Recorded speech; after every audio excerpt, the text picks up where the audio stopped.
पक्षों के झगड़े को लेकर आज डीसीपी जोन 4 को दिया गया एक ज्ञापन। अखिल भारतीय भलाई महासभा प्रदेश प्रवक्ता दिनेश कुलपारे के नेतृत्व में डीसीपी जोन 4 की नाम ज्ञापन सौंपा गया। कुलपारे ने बताया कि कल हुए दो पक्षों के विवाद के बीच जहां थाना प्रभारी द्वारकापुरी ने फरियादियों से बदतमीजी की थी, वहीं थाना प्रभारी ने अनुसूचित जनजाति अधिनियम के अंतर्गत कार्रवाई नहीं की, जिसके चलते दलित समाज में अत्यधिक रोष है। इस हेतु आज जोन क्रमांक 4 डीसीपी आनंद कलादगी के नाम एक ज्ञापन सौंपा गया है और मांग की गई है कि हमारे समाज के जो लोग घायल हुए हैं उनके ऊपर हरिजन एक्ट के तहत कार्रवाई की जाए।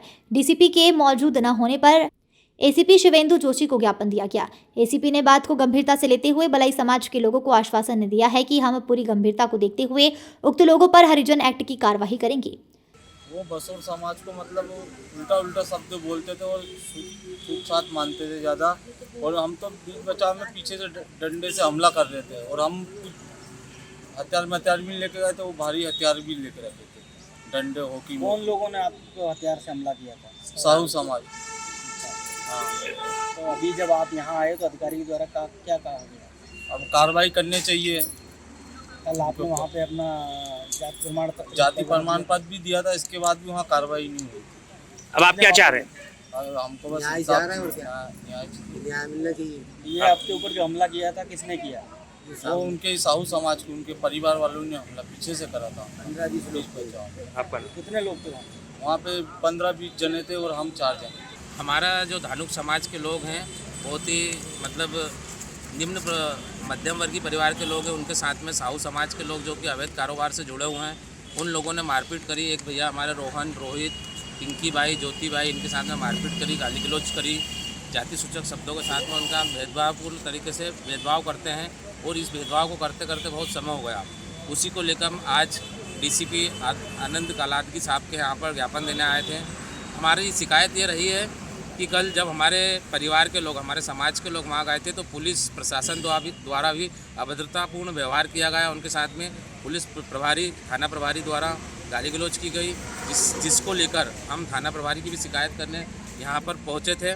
और दूसरी बात यह रही कि जब हमने थोड़ा सा प्रमाण पत्र भी उनको दिया, जाति प्रमाण पत्र देने के बावजूद उन्होंने आरोपियों के खिलाफ अनुसूचित जाति जनजाति अधिनियम के तहत कार्रवाई नहीं की। उस रोष को लेकर समाज में बड़ा रोष व्याप्त था, उसी को लेकर हम यहाँ पर ज्ञापन देने आए थे। कल वहाँ पे दोनों पक्षों की एफआईआर हो गई थी, उसके बावजूद भी आप यहाँ पे आए, पूरा क्या था? दोनों पक्षों की एफआईआर हुई, वो सही बात है कि हाँ उनकी भी एफआईआर हुई, उनकी भी कुछ लोगों को उनको भी लगी थी, जबकि उनको सामान्य चोटें आई थी और उन्होंने सामूहिक रूप से हमारे वालों पर हमला किया था, वो जिस पे लेकर अनुसूचित जनजाति अधिनियम लगना था। लेकिन थाना प्रभारी द्वारा किसी प्रकार पक्षपातपूर्ण कार्रवाई की गई और यह अधिनियम नहीं लगा। अभी अधिकारी के द्वारा क्या आश्वासन दिया गया आपको? अधिकारी द्वारा आश्वासन दिया गया है कि हम जांच में जो भी दोषी होगा उसको लगाएंगे। अनुसूचित जाति अधिनियम का तो बोला हमने प्रमाण पत्र जबकि कल पेश कर दिए थे, लगाया नहीं गया, इस कारण हमको आना पड़ा यहाँ।